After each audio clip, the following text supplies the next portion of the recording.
માતાનું ગૌરવ વધારવામાં આવેલું છે.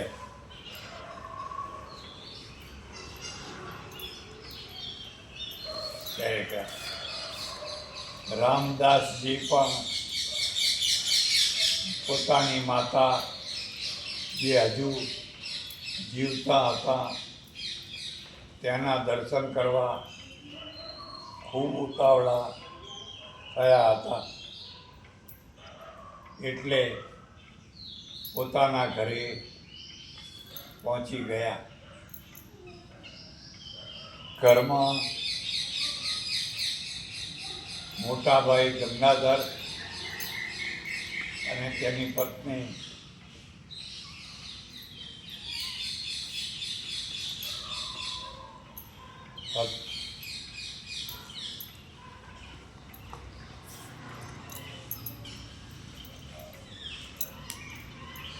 ગંગાધરનું અવસાન થઈ ગયું. પોતાના મોટા ભાઈનું અવસાન થવાથી વિધવા પત્ની હતી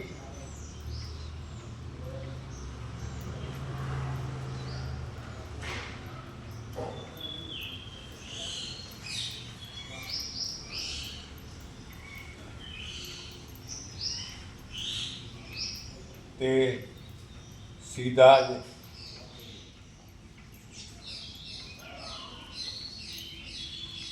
ઘરમાં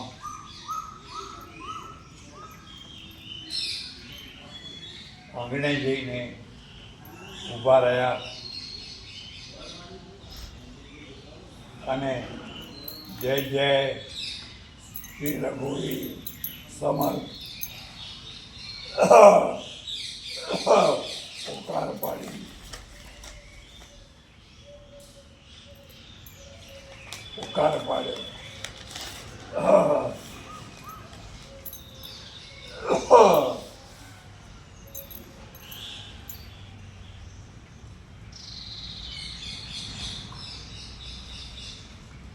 પચીસ વર્ષ પછી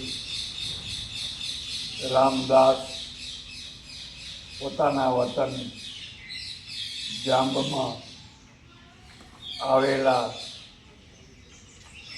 એટલે ઘરવાળાએ તો તેમની આશા તદ્દન છોડી દેવી, પણ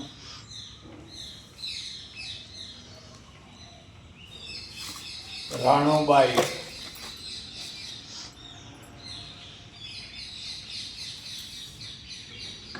ખાટલામાં પડ્યા અવાજ સાંભળીને ચમકી ઉઠ્યા. તેમણે પુત્રવધુ સાવિત્રીબાઈને કહ્યું કે કોઈ સાધુ આવ્યા છે, માટે તેમને ભિક્ષા આપો.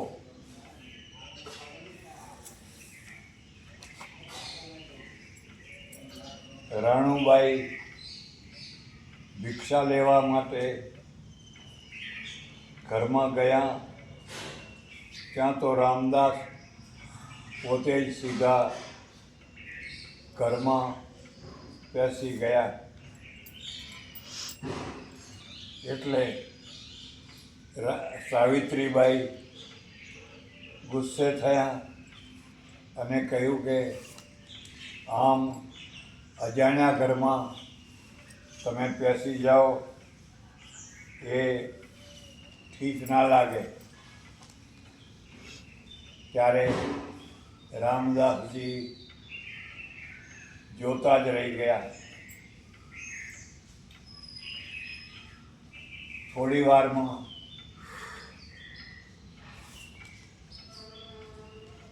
તેમને ખબર પડી કે આ તો મારા દિયર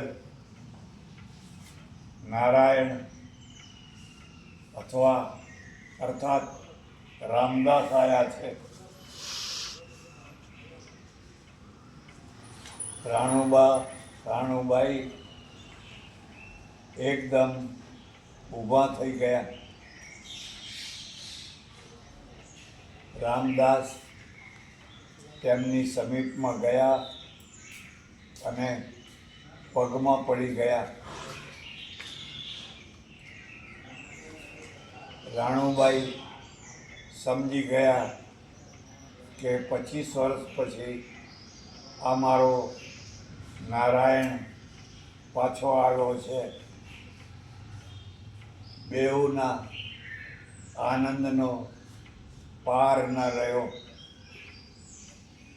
કલ્પના કરો, જે માતાએ 25 વર્ષ સુધી પુત્રનો વિયોગ સહન કર્યો હોય અને પછી અચિંતાનો તે આવીને પગમાં પડે તો શું દશા થાય?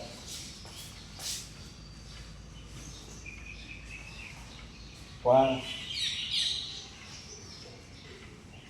દુઃખની વાત એ હતી કે હવે રાણુબાઈ આંધળા થઈ ગયા હતા. તેમની બંને આંખો ચાલી ગઈ હતી. તેથી અવાજ તો સંભળાતો હતો પણ નજરે કંઈ દેખાતું ન હતું.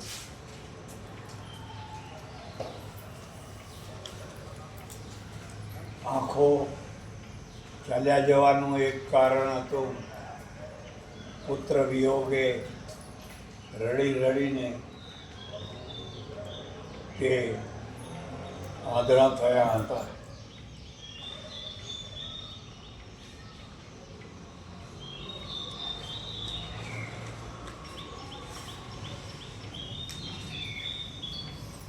રામદાસ માની બાતમાંથી છૂટવા પ્રયત્ન કરવા લાગ્યા.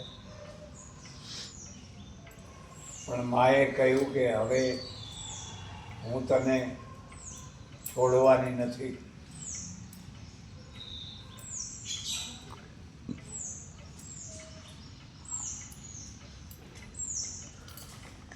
ત્યારે રામદાસે કહ્યું કે તું ચિંતા ના કર માઉલી, જ્યાં સુધી તું મને નજરે દેખતી નહીં થાય ત્યાં સુધી હું અહીંથી જવાનો નથી.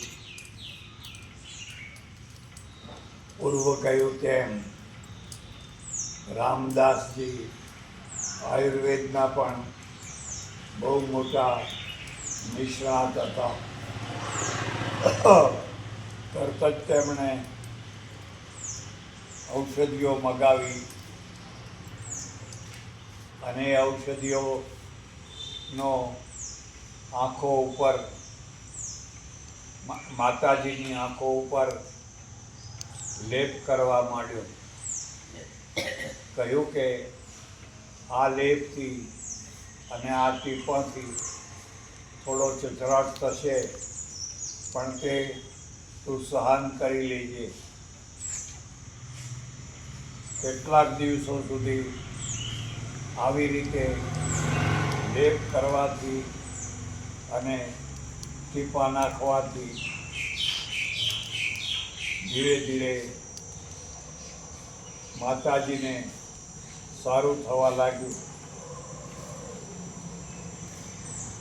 રામદાસજીએ જ્યારે જાણ્યું કે હવે બધું બરાબર સારું થઈ ગયું છે એટલે તેમણે માતાજીની આંખે બાંધેલા પાટા ધીરે ધીરે છોડ્યા અને માતાજીને કહ્યું કે એકદમ આંખો ના ઉગાડશો, નહીં તો આ ચકાચૌંધ પ્રકાશ તમને નુકસાન પહોંચાડશે.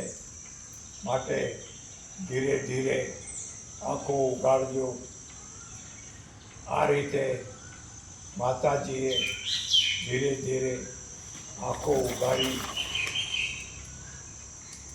અને તેમણે જોયું કે એમની સામે પોતાનો નારાયણ સમર્થ સ્વામી રામદાસના સ્વરૂપમાં ઊભો છે.